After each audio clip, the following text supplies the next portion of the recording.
We got on Diogenes and Olympic victors, cynic rhetoric and the problem of audience.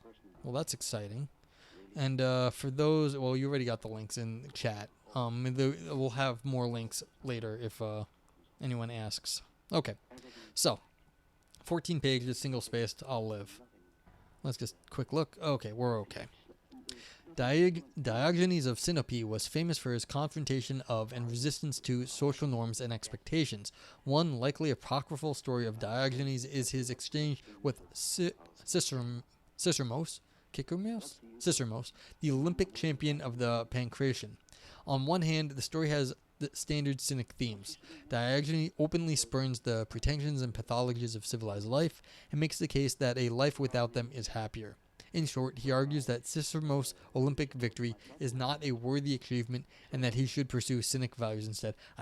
I don't know if they're going to describe this one, but I think this guy was like he won some race and then, then Diogenes made fun of him for like being happy he won a race. I thought Diogenes was kind of a dick in this one situation.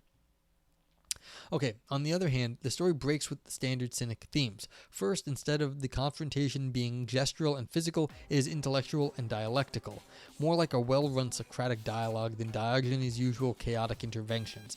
And second, instead of being met with incomprehension and rejection, as is typical of cynic confrontations, Diogenes actually convinces Cicermos to change his view. Retius says Diogenes was so hypocritical because he talked about all civilized life being evil, but he was no forest hermit. He lived in the middle of town and was in the middle of everything. Yeah, you can always say, look, that he may have been living kind of on the grace of like civilization. Like he was sort of like living as like the dog at the edge of town, but like the dog at the edge of town like lives kind of well because it's getting all the scraps from everyone else's work. Evolve yourself. What do we talk about? We just started on a paper on Diogenes and Olympic victors, cynic rhetoric, and the problem of audience. So that's what we're talking about. We've got a bunch of people here. So we've got Aristotle, of course, who is Ethics Ancient and Ask Him Anything on his channel. Check him out. Evolve Yourself, who just came in, does mind, metaphysics, science, chess, and meditation quite often on his. And you should check out the folks. Give everyone some shout outs. So, yeah, but we just started this one. We were talking before about theory of smell, actually, and that was what you just missed. But that's okay. You can always check the VOD. You're a Halo Xbox multi-expert. Ask anything. That is amazing, Metheus. I did not know that. We had one of the Halo champs in chat. That's fantastic. But in the Diogenes sense is like, don't you think that's a bad idea? Because for whatever reason Diogenes gives. Okay. What did I just click on? Goddamn right. Okay, the objectives here are twofold. First, we want to make the reasoning in Diogenes' argument explicit. Not only are the arguments interesting as critiques of what is praiseworthy in athletic victory, but they are object lessons in the cynic take on the illusions of civilized life. By rhetorically diminishing the value of Olympic victory, Diogenes puts the goods of cynicism in sharp relief. Second, we wish to explain why this, though apocryphal story of Diogenes, highlights a problem of cynic rhetoric. If the cynic's program is a form of evangelism, why is Diogenes so regularly a failure at convincing others? Diogenes here is depicted as successful in eliciting a change in view with his audience, and he does so with a rhetoric of reason as his primary device of challenge, as opposed to the standard cynic presentation of what Kristen Kennedy calls a rhetoric of physicality and noise. Our answer is that Diogenes' audience in this instance has no more to gain at precisely the moment of the dialogue, and the inversion to intellectual argument finds the otherwise physical pancretist at a moment of reflection. Cynic rhetorical success is a possibility, but the cynic must have a receptive audience to Diogenes' case. Cicermos, despite initial appearances, is uniquely well placed to receive Diogenes' message. The lesson, as we take it, is that cynic messages are capable of uptake, but unsurprisingly, those openings are few and far between. That just seems lazy. Why should if you can't find the right argumentation, then I don't like this already. I mean, I think they're probably right in what they're saying, but there's also a slight problem here. You always have to craft your rhetoric to your audience at the time, and any argument at the time is going to have a unique argument that is going to be best for them. And so in some sense, all argumentation has to be crafted. And so the fact that this one works at this time is seems unique. Well, it's always the case that all the argumentation is unique. Maybe certain methods are more generally applicable, but like a lot of times all argumentation has to be crafted. And like there's only so much, general theories of argumentation will do. You need to craft it to your audience at the time. Okay. 2. Cynic rhetoric. The Cynic program was that of defacing the coinage, a reference to Diogenes and his father's crime of debasement of the currency of Sinope. Diogenes was exiled for the crime and he freely admitted it, but he put a different spin on the deed, that defacing the coinage was a way of showing that the currency of his culture was worthless, that what people deemed valuable was, in fact, not. And so, the historian Diogenes Laertius reports, when Diogenes was informed of his exile, he treated it more as being freed, and he responded to the Sinopeans, "No, I exile you." That's right. You're not caught in here with me. I'm not stuck in here with you. You're stuck in here with me. You're not kicking me out. I'm kicking you out. I mean, he sounds like he's 10, but all right. You can't fire me. I quit. The Cynics program was one of persistent cultural critique and confrontation. These interventions are generally presented in the form of criae, vignettes, or images of Diogenes or other cynics' disruptive actions or biting remarks. This is the other thing about history. Right here. What is going to be written down most? It's going to be vignettes or images of disruptive actions and biting remarks. This is just the sort of thing that gets told more. And so, yeah, that's right. Everyone should know that do not quit, make them fire you, because then you get unemployment. But like, this may be a historical accident that the stories that we remember happen to be the ones where he was being an asshole, because those stories, are going to be told more than the ones where he was being a little bit less of an asshole and, just talking to people. In some sense, that's the same thing with Socrates. Socrates was, like a social gnat. He was annoying, and that is going to stick with people. But all the times when he wasn't being a jerk, people are going to forget that. And so I'm just sort of wondering if there might be some historical accident going on here. Okay, the most famous is that of Diogenes wandering the streets with a lit lantern looking for a human being. I mean, this is, again, reflected in the Zarathustra from Nietzsche, where he goes to a market in day carrying a lamp, asking for, telling people did they know God was dead. Yeah, the entertaining bits have to be preserved. And maybe that is Diogenes' fault for not making the other stuff more entertaining, but in some sense, the entertaining stuff can only be so entertaining at different times. Okay, so yeah, you go to in the streets with a lit lantern looking for a human being, in one stroke, breaking a norm and making an accusation of inauthenticity. Diogenes and the Cynics modeled themselves on the dog, as the dog is not burdened by the unnatural shame of hallowed traditions and civilized life.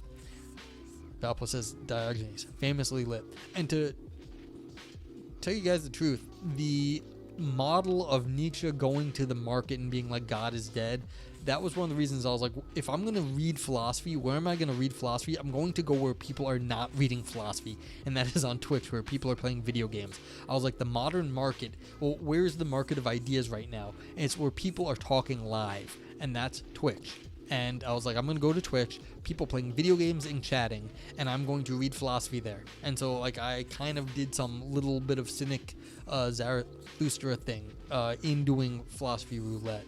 So that's part of the backstory here. But, like, this little thing where it's like you go to a market and be like, yeah, where's a person? And it's like, well, I'm going here. I'm going to come here and be like, I'm going to read actual, like, research level philosophy, and people are going to, well, I didn't know if anyone was ever going to watch or not, but I was just like, I'm going to do something that was, I'm going to do something different. Anywho, okay. Yeah, bushy mat.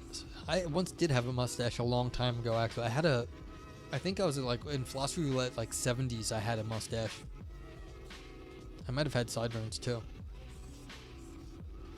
Yeah. Okay. So, the dog makes anywhere its home and is loyal to those who are truly kind and just, but it attacks those who are scoundrels. Diogenes would walk backwards in crowds, insisting he was undoing the thoughtless paths of life.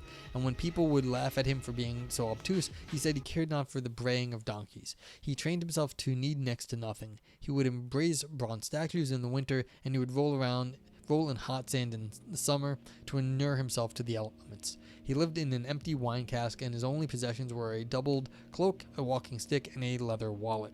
He even had divested himself of his earthen mug after having seen a child drinking with cupped hands. A mustache like Nietzsche? No, it was not like Nietzsche. I wish I could. I might be able to pull that off, but no, I think it was just sort of like out a little bit.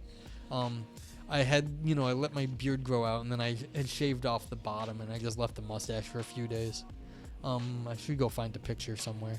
But yeah, if you go find like philosophy roulette, I think in like the 72 or like 78, I think I had a mustache.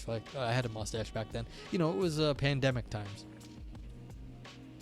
Okay, the central objectives of Diogenes' program were to show that happiness was a life lived according to nature, stripped of the pretensions and illusions of civilization.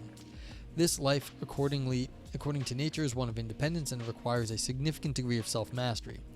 The prime impediment to this program is false judgment about what is valuable and what humans need.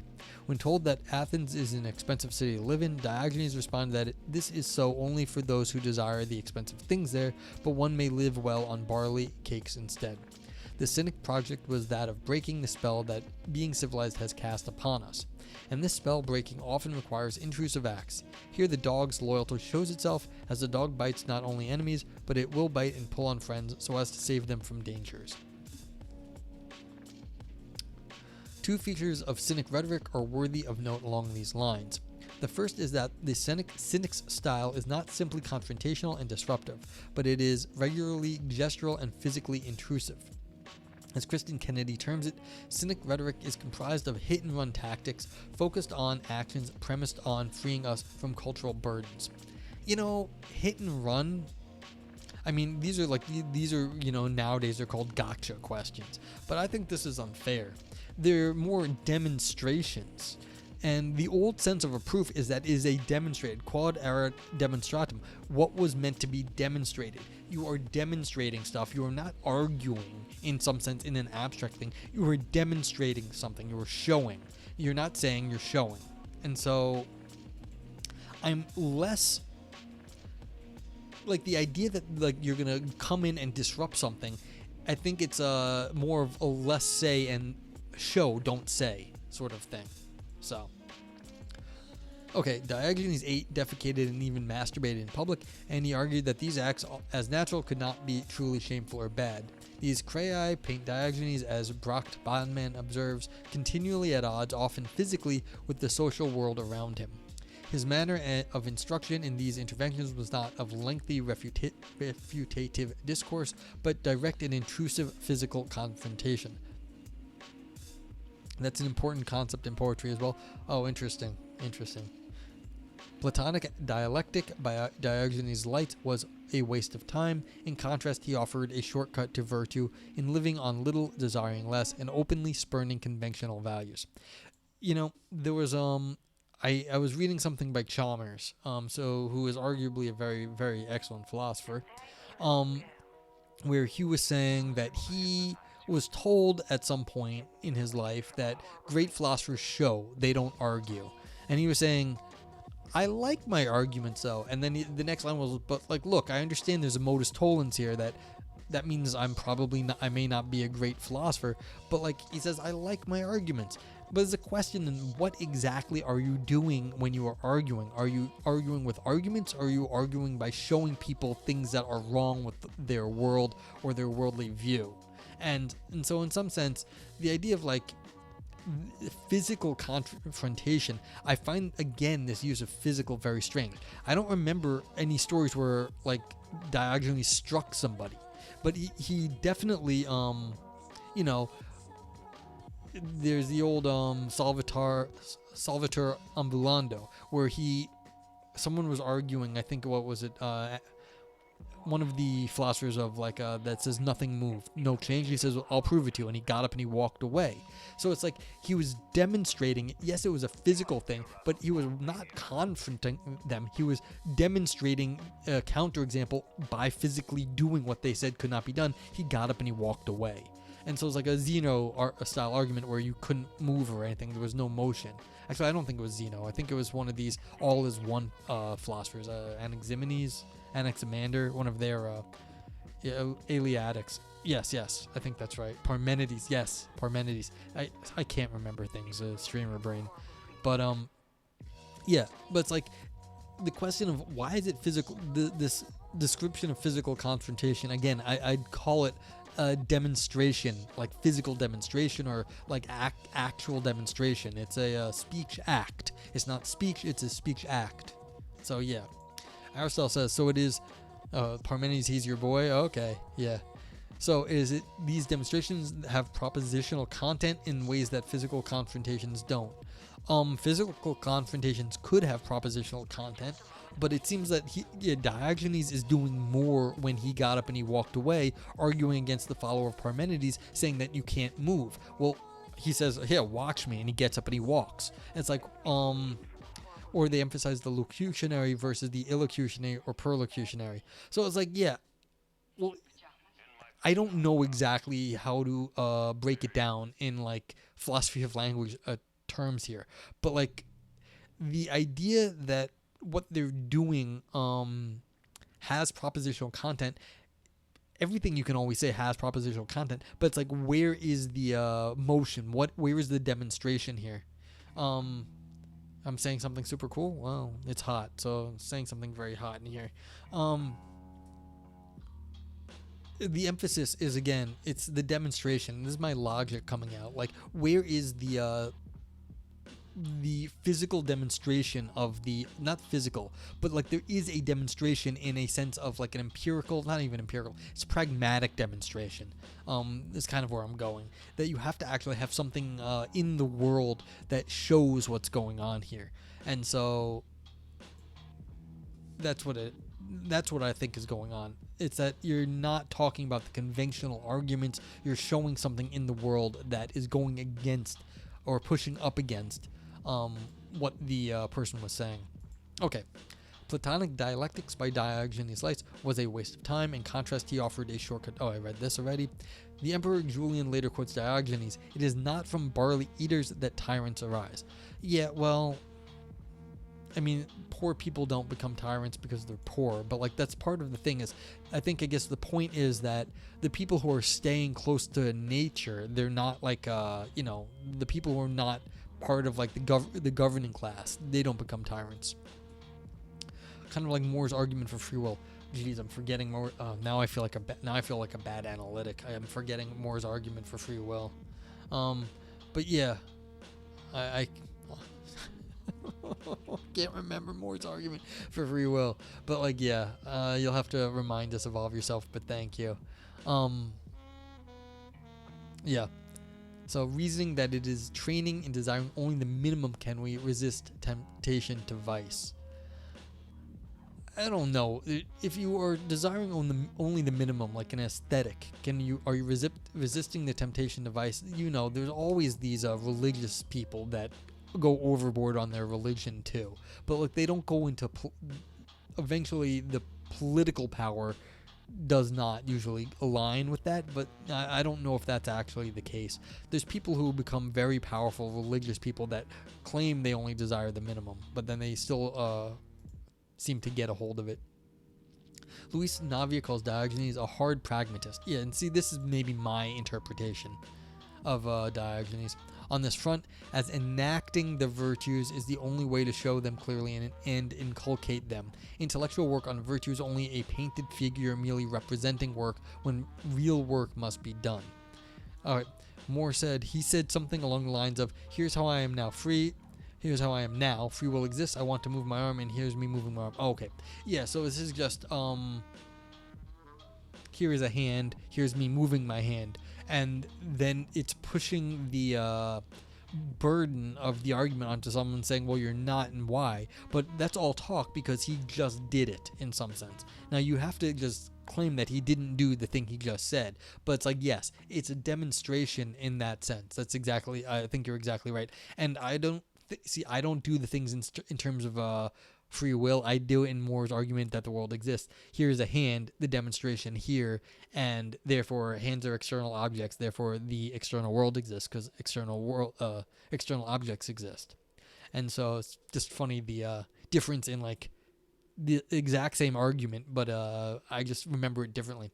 What up, Got Punk? How are you doing? We are talking about Diogenes the Cynic. Hope you're well today. So yeah. So like, this is like, why talk when there is real work to be done? So real work must be done. The relevant contrasts then were that Diogenes' rhetoric of the Crei are practical and non-theoretical, inactive and non-dialectical. And here's the question really. These things don't have to be at odds with each other. Inactive and non-dialectical, it could be a dialectical inactive thing, but that would be rare. You okay? Stepped out of COVID? Oh, I'm sorry to hear that. Hopefully everything will clear up quick, because it can be bad. So I wish you your family the best.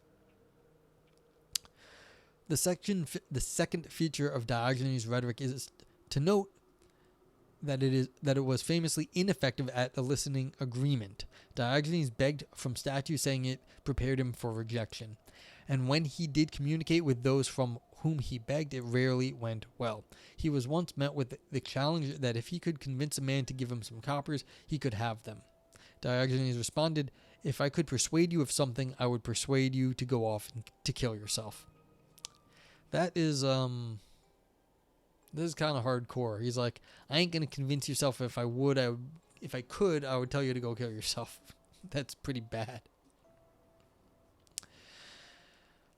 He explicitly held that the best way to know that he was on the right path was that others held him in contempt. Boys laughed at him and threw bones to him because he was the dog. In response, he urinated on them.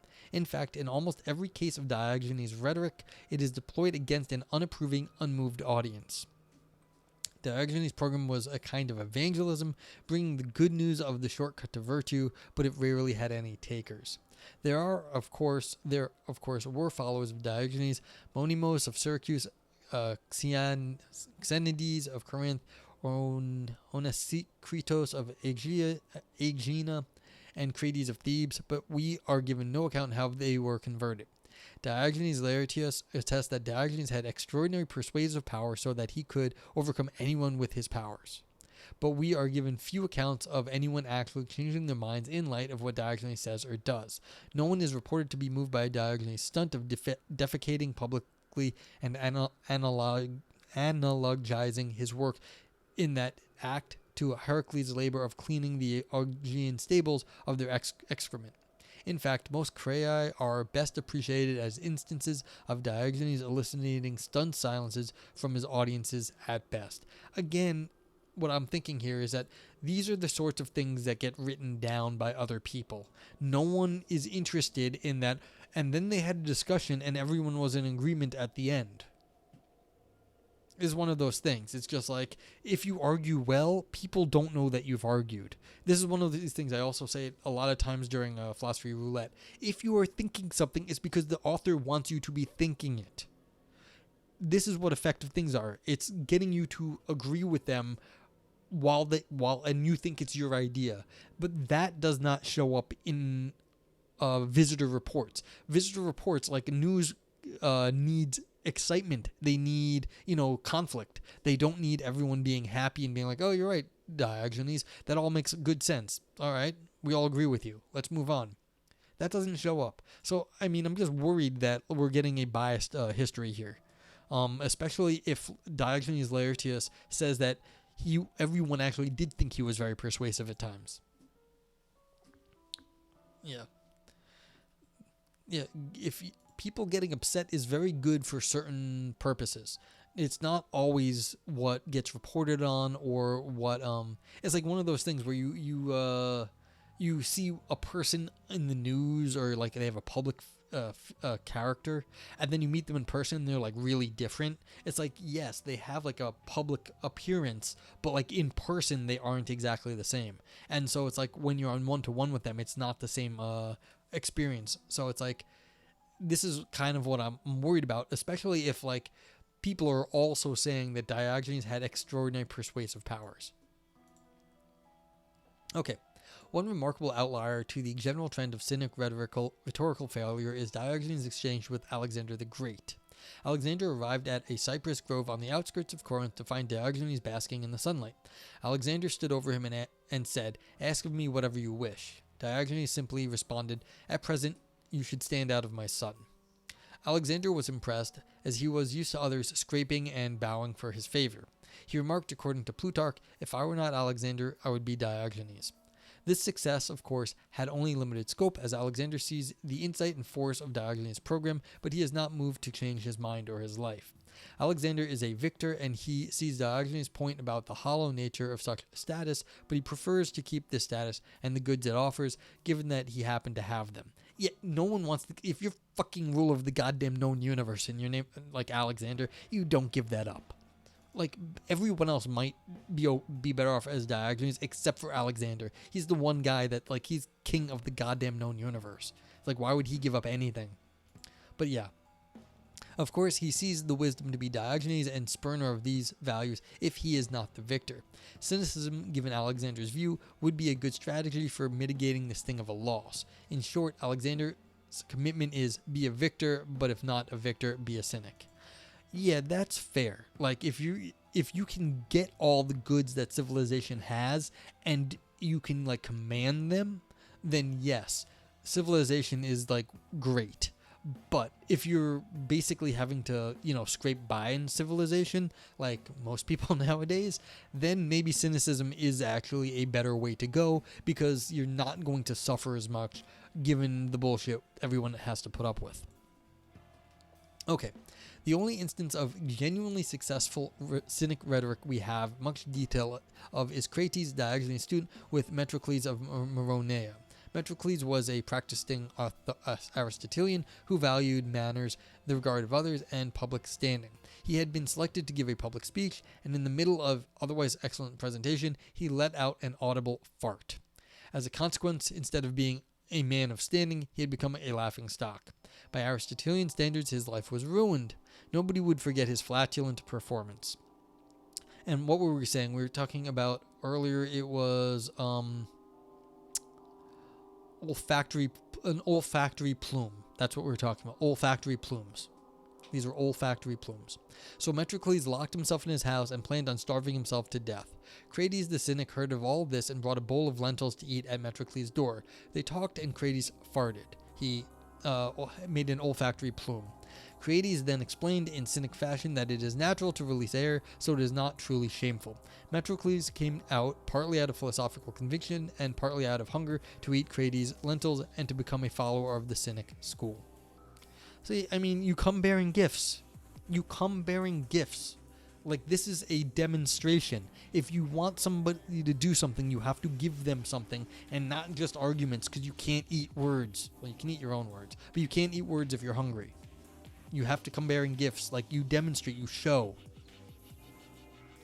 I mean, that's why you need thought experiments in philosophy. That's why you need examples in philosophy. You can argue anything you damn well want, but if you're not going to ground it in some way, no one's going to care. I mean, you want to talk abstract metaphysics? I'm with you, but like, you better be prepared to show me like exactly in the ground running where your metaphysics matters. Otherwise, you're just making a fiction stories. That's all it is. It's like a very complicated fiction, very fancy fiction, but if it doesn't actually integrate into life anywhere, you're not going to convince anyone of anything at all. So, okay, An irony of cynicism is its double-mindedness about itself and its reception. On the one hand, cynics and historians of cynicism note that it is not only an unpopular but intentionally unpopular brand. The cynics relish in rejection since they take it as evidence of their insight. The more violently they are resistant, the closer they are to the truth of their closer to the truth their insights are. I just want to make a point here also, because I see myself as a bit of a cynic. Taking everything the way it was back in the day is like saying you're an Aristotelian according to everything Aristotle said. That is dumb. Aristotle said things that are demonstrably wrong and like stupid now. No one does that. No one is a Kantian and believes everything Kant said, or a Humean and believes everything Hume said. It's dumb. And so it's like some of these things that like, I find this because there aren't that many cynics around, so people are still taking like everything they said as like canon and like it has to be this way. I find this sort of thing a little weird. It's like just because like it's not evident, like you can take that everyone hating you as evidence that you're getting right, but like that's obviously stupid. Like if you find like the masses all agree with you, then maybe like that's a good point that you're not following the masses and then you're right. But like just the fact that you are not liked is not evidence of anything except for not being liked. Okay. So, consequently, a large portion of the stories of the cynics are how they failed to convince others. On the other hand, cynics and historians of cynicism highlight how well received the cynics can be. Diogenes was sold as a slave to Xeniades, but he was trusted with his son's education. Diogenes successfully changed the minds of many to become his followers. The Corinthians erected a statue of a dog to honor him. Well, was that funny or was it really to honor him? I mean, it may have been hilarious. Crates the cynic was called the door opener because he was able to resolve many disagreements, and Demonex successfully defended himself the charge of impiety by the Athenians as reported by Lucian in Demonex. Punk says, this reminds me of G.G. Allen. If you don't know who he was, be careful what you look up on YouTube. Okay, I don't know, but I will be careful. As a consequence, cynicism has popular uptake. Oh, it's gross and extreme. You know, there's lots of gross things and they're very entertaining sometimes. So, as a consequence, cynicism has popular uptake even to the point where later intellectuals have to go to lengths to address its reach. Philodemus must distinguish between what he sees as appropriate parrhesia and cynical insults, and Julian finds it necessary to address the crowd of cynics who think he is insufficiently radical.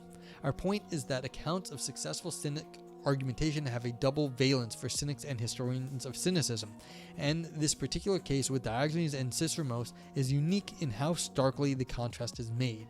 The most widely held explanation, again, is that cynicism is an appeal to those hard done by, so it is to reject the values and valued things that are out of their hands.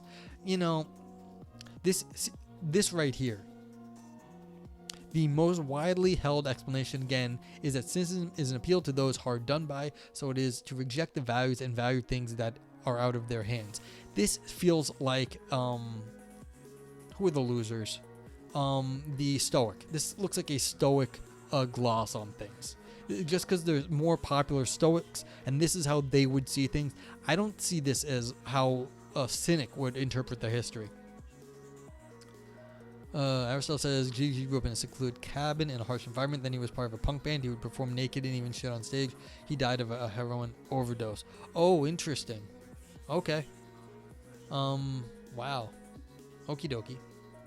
But yeah, so it's like, yeah, as a performance, and he was doing it on stage, it does show something like this sort of, you don't need to do the things how the rest of the people are doing.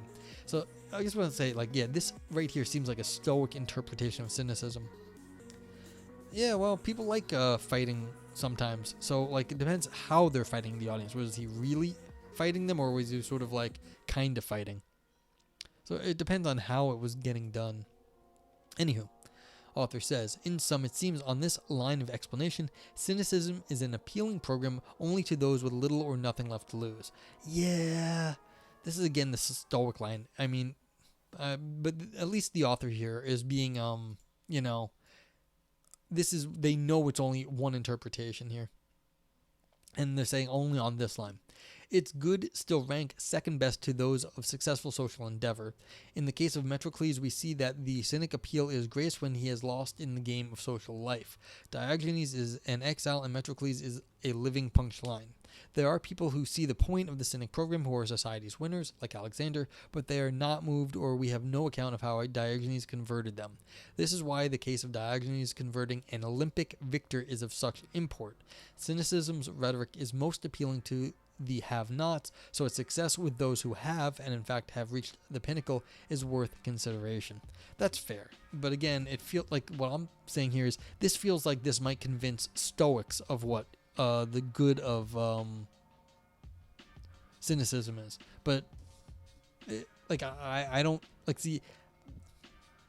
This is from like an outside point of view. Like I said, I see myself as like a sort of a neo-cynic, and it's like if people who take everything that happened 2,000 years ago as like absolutely like line in the sand, this is what cynicism is, that's like, I feel like that's unfair. And so like this is the thing, it's like you're still looking to this one story from way back when to figure out what the point is.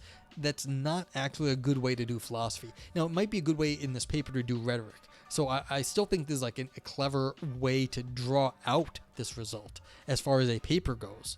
Like this is an interesting strategy in terms of writing a philosophy paper where you are talking about the one strange story and showing how that story actually gives you better perspective. And so in that case, this whole thing is a bit of a setup to build up why this story is important. And that's worth something. But again, this is basically a setup to convince people who were thinking this way already. I do not, as myself, but this is why it's interesting, is because they had to build up the interpretation of cynicism as something that is interpreted this way to make their next argument seem of more value. Diogenes' first argument. Diogenes' exchange with Ciceremos unfolds as a critical dialogue with two main divisions. First is a dispute about the scope of Cicero's victory, and second, a trilemma regarding the strength of those over whom Ciceros has been victorious. In this section, we will present and evaluate the first argument. We will turn the second argument in the following section. Turn to the second argument next.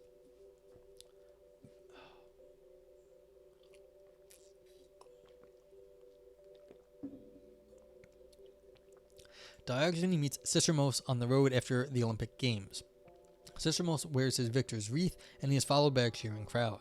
Diogenes asks Ciceremos why he wears the wreath, and Ciceremos replies, "For having beaten everyone at the Pancratium." Diogenes exclaims, "What a marvel! You have even beat Zeus and his brother? Since it's not the case that a mortal could beat these gods, it's clear Ciceremos did not beat everyone." Thereupon Ciceremos qualifies the scope of his victory to having beat all who entered the Pancratium. Diogenes then asks Ciceremos beat the little boys too, since they also compete in the Pancratium at the games. Beating the children would not be a feat worthy of honor, and so it is also the case that there are separate competitions for children, so Ciceremos further qualifies the scope of his victory to all the men who entered the Pancratium. Diogenes then asks Ciceremos is also a man, and so that's funny. See, so he's making him do a logical paradox. And then after Ciceremos confirms that he's a man, Diogenes, so did you beat Ciceremos? To this, Ciceremos concedes that he did not beat himself. Diogenes' questioning, like much Socratic questioning, is more an exercise in being obtuse about how we talk about things. We are taught to fudge the details, inflate claims for the sake of keeping up appearances, so we say a friend's joke was hilarious when it was merely clever, or an actor's portrayal was amazing when it was simply not incompetent. We lie to each other and to ourselves, but in a way, we all know they aren't lies, because we know how to interpret the overblown language within proper bounds. Anyone who has read a recommendation letter knows how to make such corrections. And so with qualifiers too, this fudging happens. When one says everyone made it to my dinner party, one is not including the Pope or the Dalai Lama, though they would be welcome if they arrive also with a decent dip or dessert. Rather, when one says everyone in that context, its extinction is over the class of those invited. That's just how we talk. The context sensitivity for the relevant class of universal quantification is something that most competent language users pick up on. In essence, all doesn't mean all with caps, but rather something of a more restricted scope. In this regard, the issue is that of identifying whom Cicero's victory was over. he not only defeated all and only those he faced, but he did so one by one. That is, he did not defeat them all as a corporate body, and so the serial defeat of this class is yet another deflation, as defeating them all together in one mega brawl would have been a more impressive feat. And so, as Diogenes' question clarifies the particular contextual meaning of the all in Sistramos' statement, the scope of the victory is minimized. But this diminishment of the scope of the victory is not simply for its own sake, as it has a particular opponent for evaluation, Sistramos himself. Diogenes' first argument comes to a point with the question whether Sistramos had defeated himself. On one hand, it is the completion of the minimizing strategy of uncovering the limited scope of all in the context. So it is not true that Sistramos defeated all the men in the competition, since he did not defeat himself. On the other hand, this final diminishment occasions a transition in perspective, since it draws a contrast between the pancratium and the possibility of another kind of competition wherein one could defeat oneself. A true competition, it seems, is one wherein one grapples with oneself continually. This competition is that of achieving cynic self-mastery. The cynic on Diogenes' contrast conquers himself. Okay, got punked. See you soon. In the Olympic pancratium, the victors need not defeat themselves. In fact, it is a procedural impossibility to do so. One defeats or is defeated by others. The relation of victory over is not reflexive in this context. However, in the Cynics program, the only relevant competition is with oneself, as the only opponent is, in the end, one's worst self. The Cynics have defeated versions of themselves that need approval of others, fine things, and false sophistication. In fact, the key to Cynic victory is that one has defeated the power that those desires have over one's decisions. Chrysostom recounts Diogenes' story of his victory as a Cynic in contrast with the wrestlers. I have vanquished, not like these squabbling slaves here, things that are more difficult: poverty, exile, disrepute, anger, pain, desire, fear, and the most redoubtable beast of all, pleasure. You know, there is always a question of, like, what are you up to right now? Like, what do you think you're doing with yourself? And it's like, yeah, if you were trying to be the best at, the fastest person alive, you are a fast racer, like, whatever, Sistramos or whatever defeated all these people, I don't know, in like a fight or in like a race or whatever it was. It's like, yes, but like, these are maybe better things to do, but like, that's a matter of philosophy and taste in some sense. Do you think that like overcoming anger is better than overcoming a mob in like a fight? Like, you could be the best fighter, but you could still be an angry person. Is one better than the other? Maybe, but I mean, maybe it depends on who you ask, and maybe you can do things at different times. Like, maybe it's more important to do one thing first.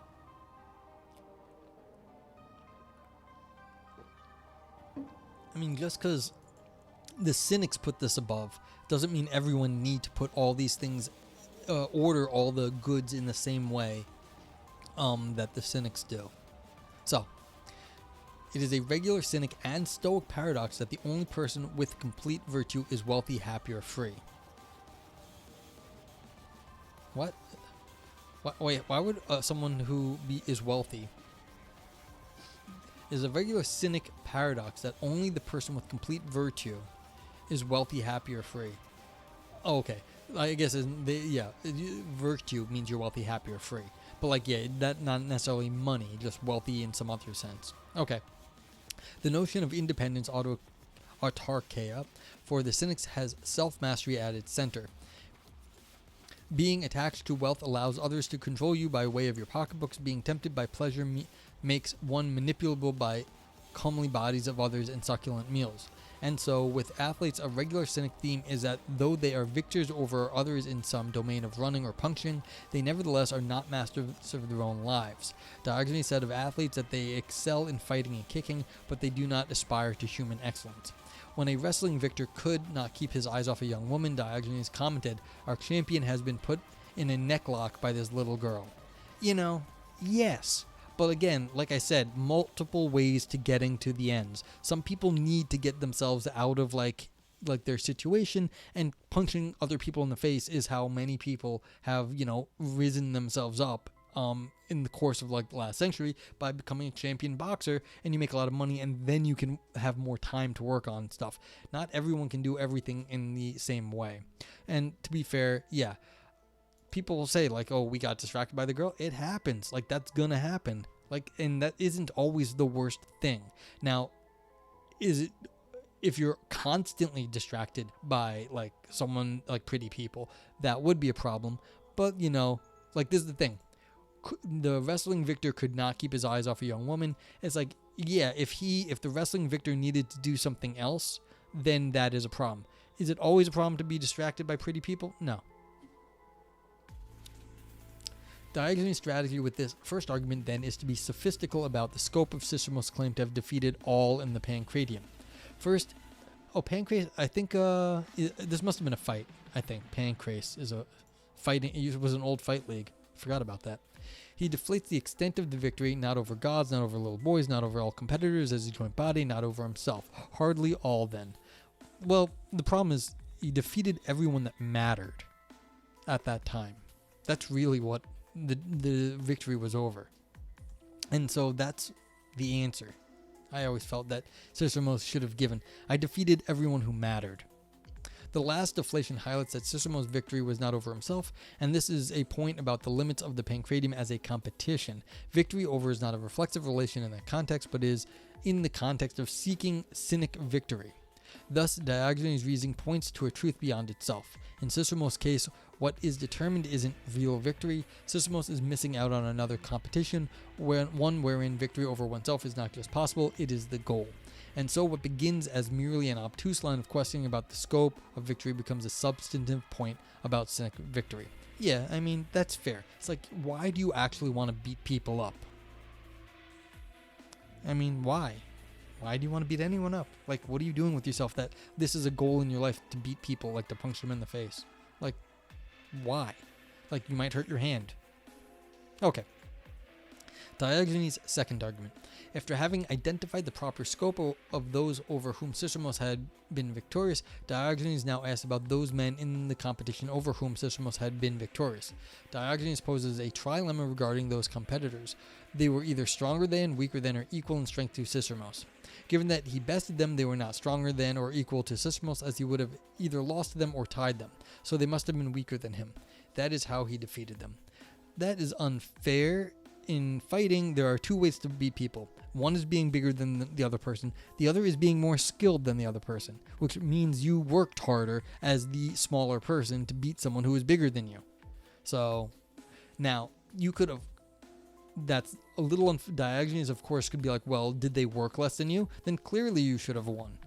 But, like, again, that makes it... doesn't sound as good, then, for Diogenes. So, alright, continuing. Cicero readily agrees that they were all inferior, and to this Diogenes replies, then why do you stop bragging about beating those weaker than you?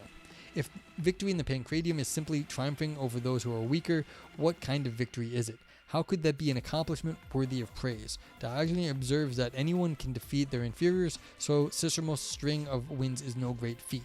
Certainly not worthy of a victor's wreaths and adoring crowds. Again, the argument is clearly sophistical, as it seems the way to salvage the success of the victory is in identifying it as achieving the status of being the strongest in the competition. The matches are the means of revealing who is the strongest, so the achievement is in simply being the strongest. Again, I don't like this. It's not like this was a lifting competition. There is skill involved, and you have to work at the skill. So there is more to it. But again, you could make the claim that, like, then you're just saying who trained the most. And is that really the most interesting, just who spent the most time? Maybe it is, maybe it isn't, but that's not what's going on. That's not what the author says here. But again, Diogenes' objective is not in merely deflating the accomplishment on those grounds, but as taking an opportunity for a contrast with cynic strength. The strength measured by the Pancratian is that of delivering and withstanding blows. But consider all the things that must go just right for the Pancratus to be championship material. He must be on a particular diet, he must train so that he is peaking at the right time of the tournament, he must not catch cold or be under-rested, he must be in the right time of life. A Pancratus who is too young or too old will not be able to deliver a winning blow or block a heavy kick.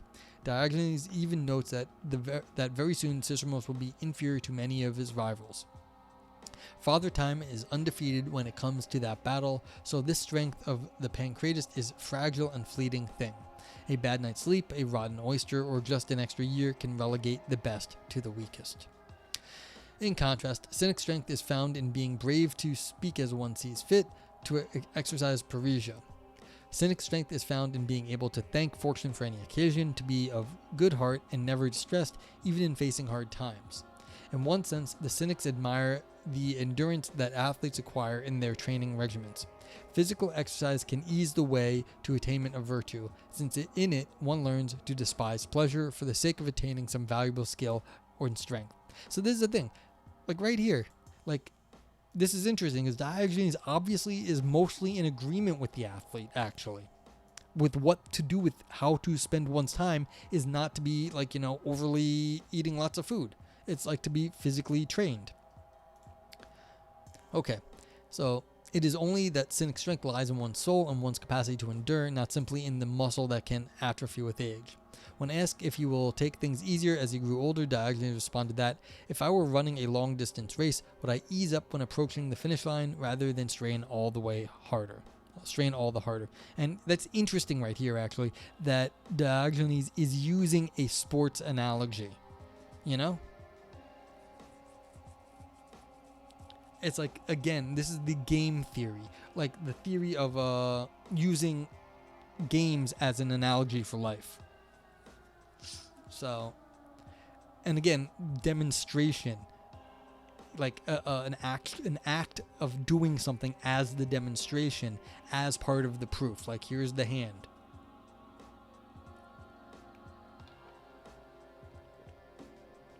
So, these are yeah. So this is why this argument with Cicero mostly, I felt like Diogenes was being an ass, but like it is like, I agree with the authors here for harping on it in some sense. It is a very instructive time when Diogenes was being an ass in a particularly Socratic way.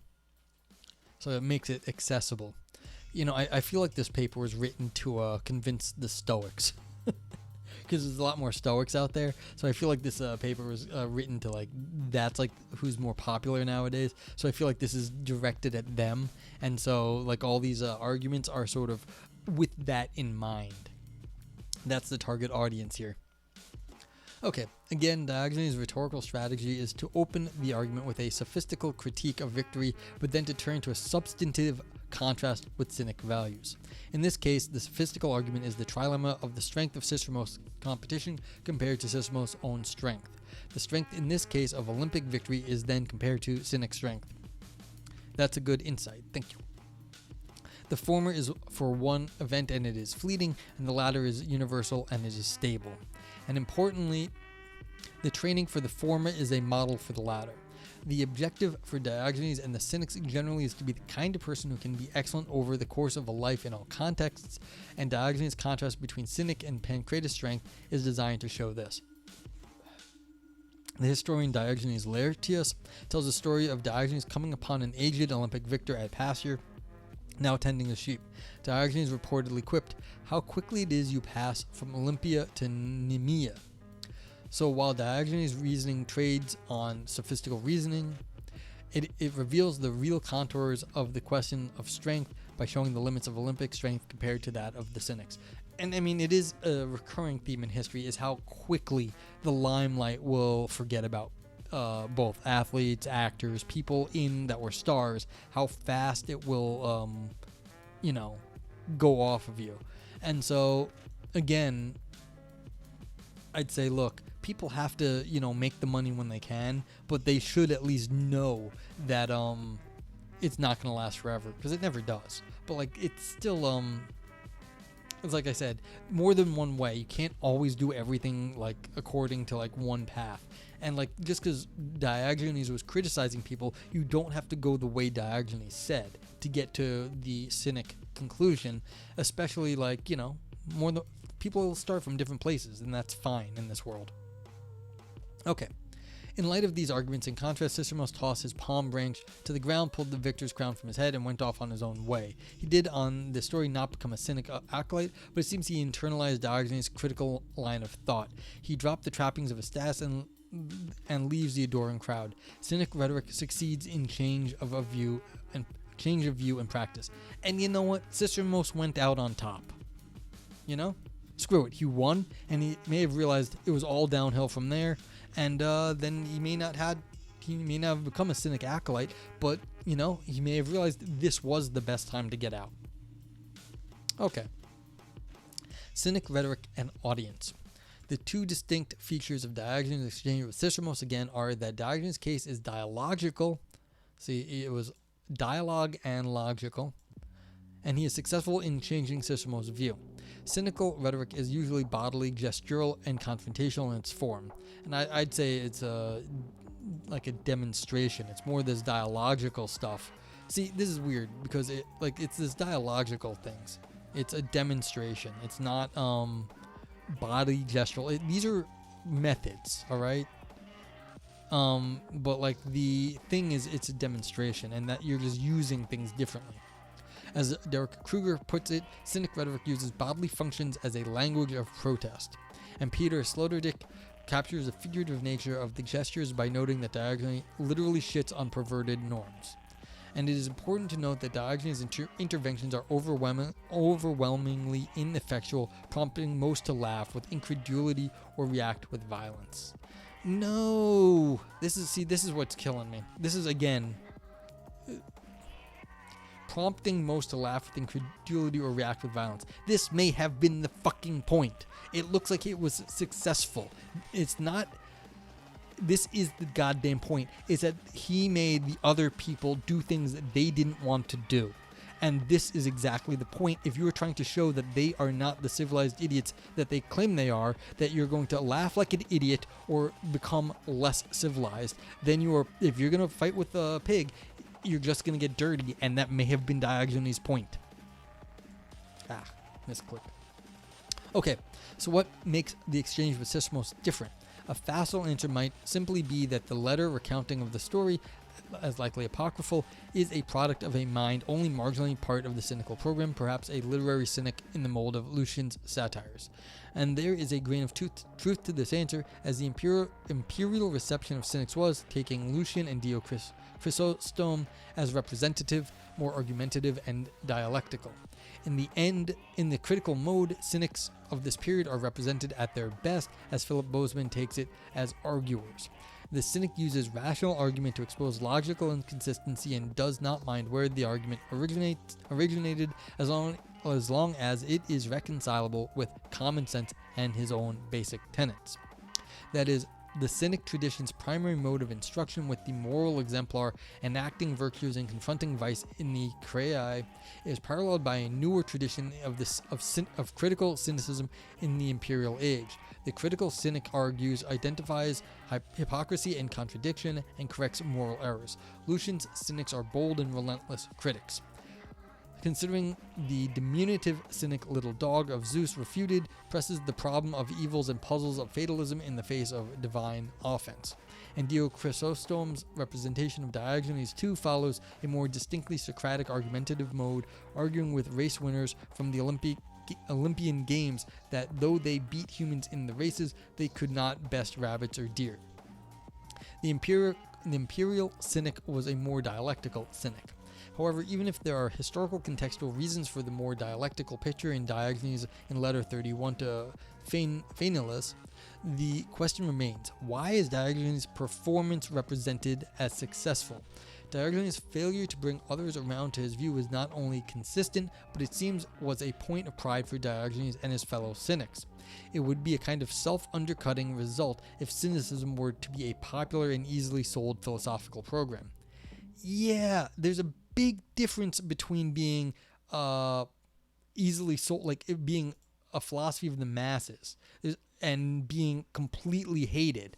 Like there's a lot of space there. Like if like being like a mass pop philosophy is over here, and like everything else is like over here, the cynics don't have to be like hated like all the way off to that way. They could be like, those like cynics are kind of jerks, but whatever, they're not stupid. Like there's a big difference. Like there's a lot of space here.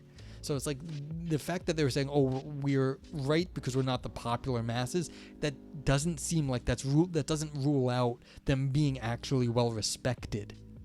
It's not like like the self undercut here. It's like, what are we undercutting?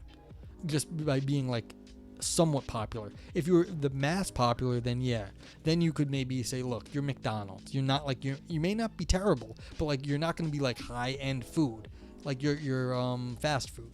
But like, I mean, I'm not even going after McDonald's. Like, it's okay. It's good fast food. Like, you might like McDonald's. But I mean, no one's thinking of it as like high end dining. But like, that's the thing. There's a lot of space between the high end dining and McDonald's. Like, maybe you're, a few steps up from one of the other. Okay. Rhetorical success may, in some ways, may even be a mark of a failure of cynical principle. That the views was not stated starkly enough, that the form of life for the cynic was not presented as forbiddingly hard, that the gestures of critique were insufficiently scatological. All right, the authors get credit for this. I mean, they're making poop jokes. That Sistramos is a victor makes the conversion more puzzling.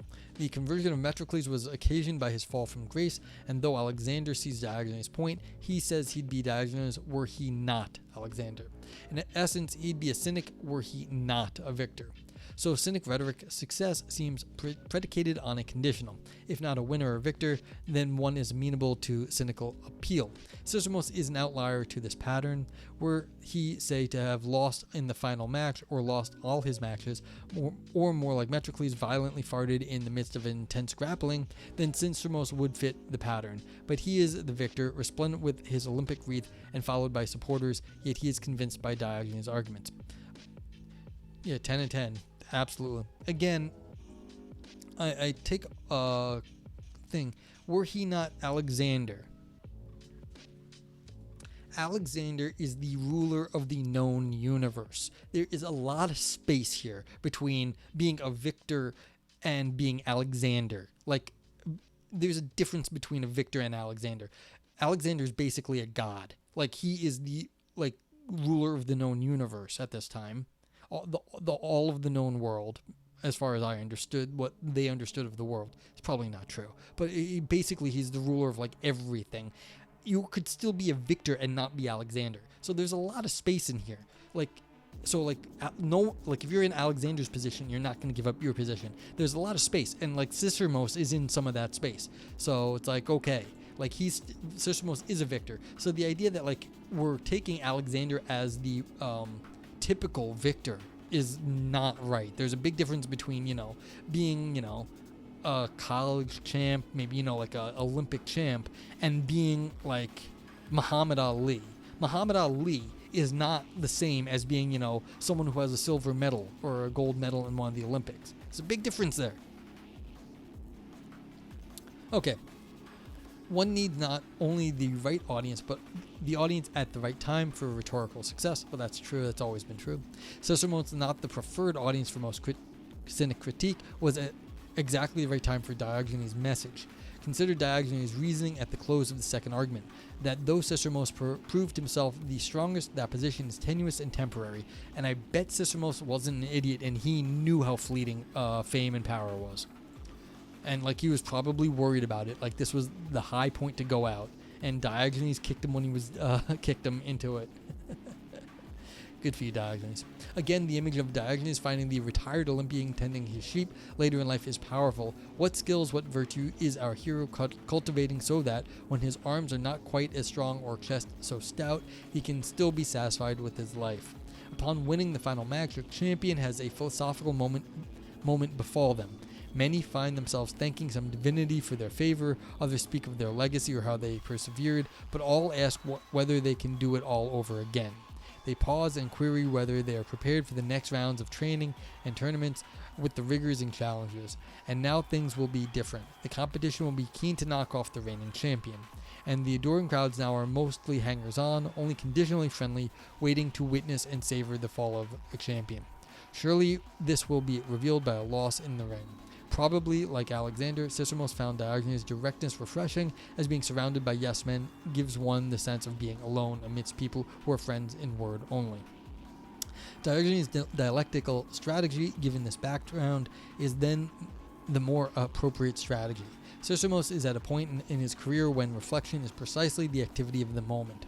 Moreover, Diogenes' more physical rhetoric is likely not to have a salutary effect on either.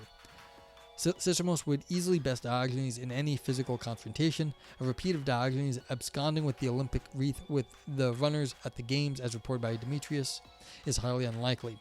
And Diogenes clearly knows his limits. When once asked what he would want for receiving a blow to the head, Diogenes replied, "A helmet." So Diogenes wisely chooses the dialectical route. Yeah, I mean, that's fair, you know? And I think this last two paragraphs show that the author here does know exactly what is going on socially at the time. Sistramos was thinking about their legacy and how fast fame falls off. So, and it's Diogenes pressed that point very clearly right then. The lesson as we see it is that though the confrontation is dialectical as opposed to the regular cynic physical intervention, the core cynical themes are still in high contrast. In particular, the use of dialectic is mostly sophistical for the sake of highlighting cynic values, mastering oneself and developing a strength of character that endures. Again, this is stoic. This is not cynic. This is not unique to the cynics. And this is why I find this a little funky, this whole paper, is I feel like this is a very stoic infused paper.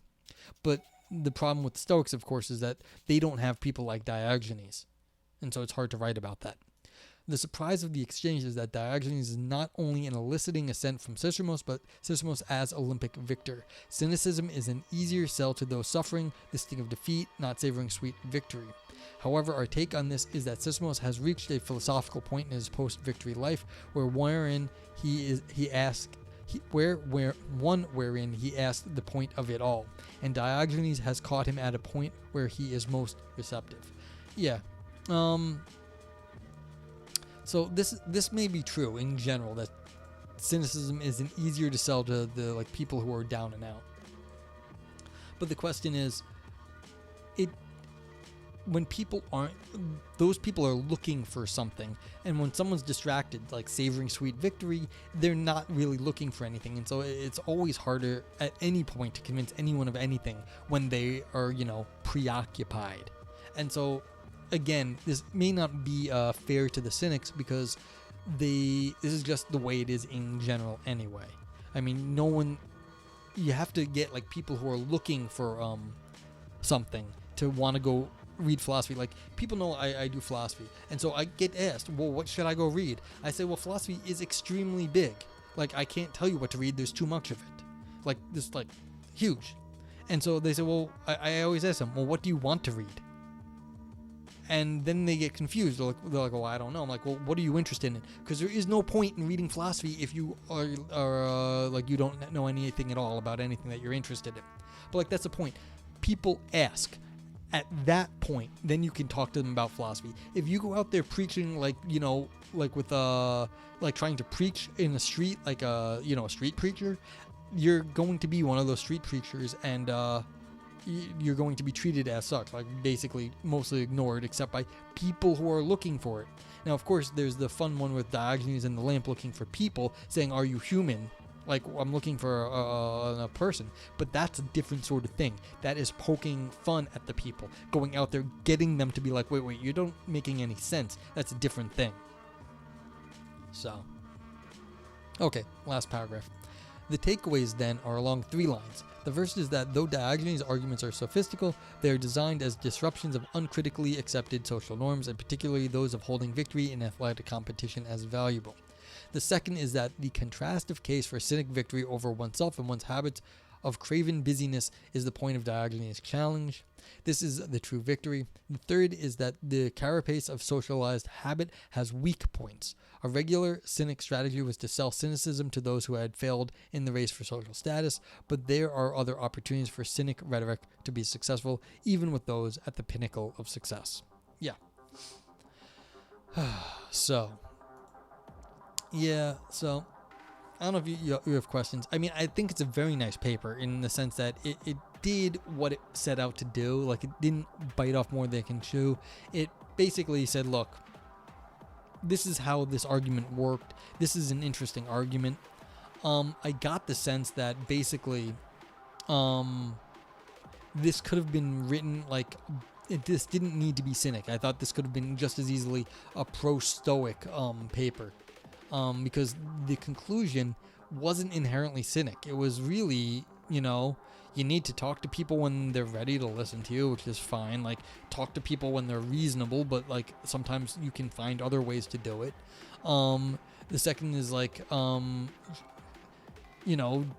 this could have easily been Stoic stuff. You like, press your points and don't, and then you can use some like sophistical arguments if you want to, but like you should just be hitting the uncritically accepted social norms, which is fine. Like, you gotta know what is on the ground. Now, the reason is like, this is, I think, Diogenes as most Stoic, so it's like this paper is fine in that sense, but like, I don't particularly love the gloss on cynicism here, because I just is not how I feel about it. But like, that's okay. I could be wrong. I may have a idiosyncratic view on these things. But like, other than that, basically fine. It's like, yeah, this is the thing. It's like, Diogenes is our champion, has been put in a necklock by his little girl. I mean, and the next response from the victor would be like, yes, I would love if she would put me in a necklock. It's like, yeah, like, it's like, that is the entire point. Like, and that's what I was saying. More than one way to achieve your goals. No one is going to do things in the exact same way. So you've got multiple ways to realize stuff. Some people may have to go fight to realize what they need to do in this life to get away from the old way they were thinking. They have to go physically train. And it seems like the Cynics are people who are very pro-physical discipline. So it's like they are mostly aligned with the athletes on this. And so it seems like that criticizing athletes is criticizing people you are most like. In some sense, they had the shortest distance to get between where Diogenes, where Cicermos was, and where Diogenes wanted him to be.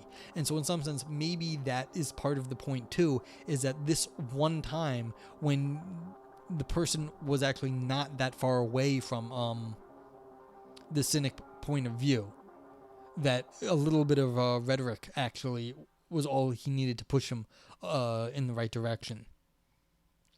But I didn't like the representation of Alexander here as the victor. Alexander is a special case.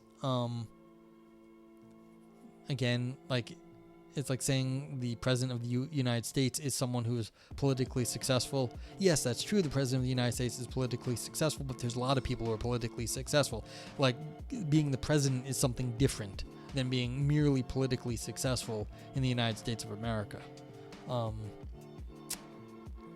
It's like, that's hitting the pinnacle of political success. It's not the same thing as being politically a political victor.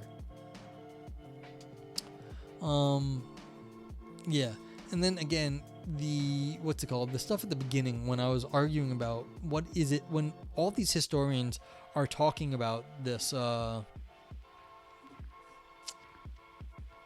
what the style that the Cynics use.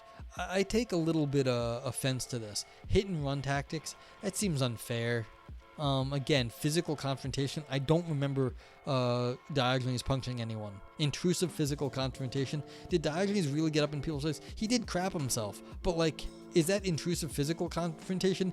It's whatever it is. It doesn't seem like it's like intrusive. Like, that seems odd. I like this hard pragmatist view, but again, what does hard actually mean here? Like, maybe somewhat pragmatic. Like, it has to have like an actual result that you can like point to. But what's a hard pragmatist?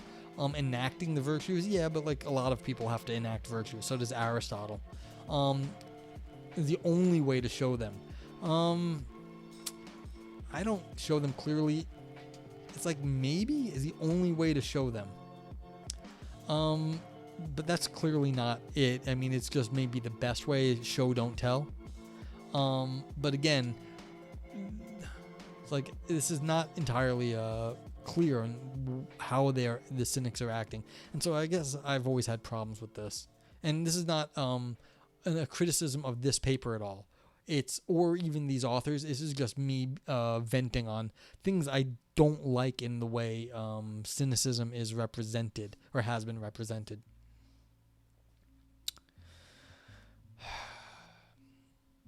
Okay, any other questions? Thank you, Aristotle, for suggesting this paper. This was, it's kind of interesting. I see this as to me, this is sort of like how other people see a topic I'm interested in. And I mean, I disagree with how other people are looking at it, but it's a very interesting look at how people go about talking about these things, maybe who they're talking to. Are they talking to, the population now is more stoic than cynic. It always has been, really. But that's okay. But maybe this is the sort of thing, if you direct a cynic argument at some stoics, maybe you can get them a little bit thinking about stuff. So the most widely held explanation, again, who is widely holding these things. I don't know who these people are. People nowadays aren't cynics. So this is everyone else talking about the cynics, is that cynicism is an appeal to those hard done by. Well, all of philosophy is somehow is treated as self-help. A lot of it. So it's this saying that philosophy is self-help. So it is rejected values and valued things that are out of hands. A lot of philosophy is self-help. Only some philosophies are philosophies of rich people, and that's okay too. But it isn't again, this isn't really a problem of cynicism. It's a problem of people treating philosophy as self-help, and they do that. This is common. So it's again, you're criticizing cynicism for something that is a more general, widespread issue. People are looking for something. Cynicism at the time was one of the options. Nowadays, it's other options. Many people, I've been told by very important people, very smart, important people are saying this. Exactly, Valpo. So, and the thing is, I don't think the author is wrong here. I think they're probably right. This is probably what people are saying. I just don't really buy these arguments. I don't feel like there are any neo-cynics out there writing good cynic stuff. I mean, I consider doing it, but I don't really know ethics well enough to write anything in this area. I'd be I don't know what I'm talking about. Stick to what I'm good at. Diogenes literally shits on perverted norms. See, this is what the fuck are you talking about, Peter Sloterdijk? Seriously? Come on, man. Literally shits on perverted norms. Okay. Thank you all for being here. I don't have a whole lot more to say about this. I mean, it was a fun paper. It was well written. Like I said, I have my disagreements, but they weren't really hardcore disagreements with what the author said. Author was probably right. I don't love everything about their interpretation, but it is a good line, Aristotle. I don't love everything about their interpretation, but it's a reasonable, not reasonable. I'd say it's a. I don't like the using word reasonable. What I mean is it's a common enough accepted version of things that, and they still made their point within that area, so that's fine.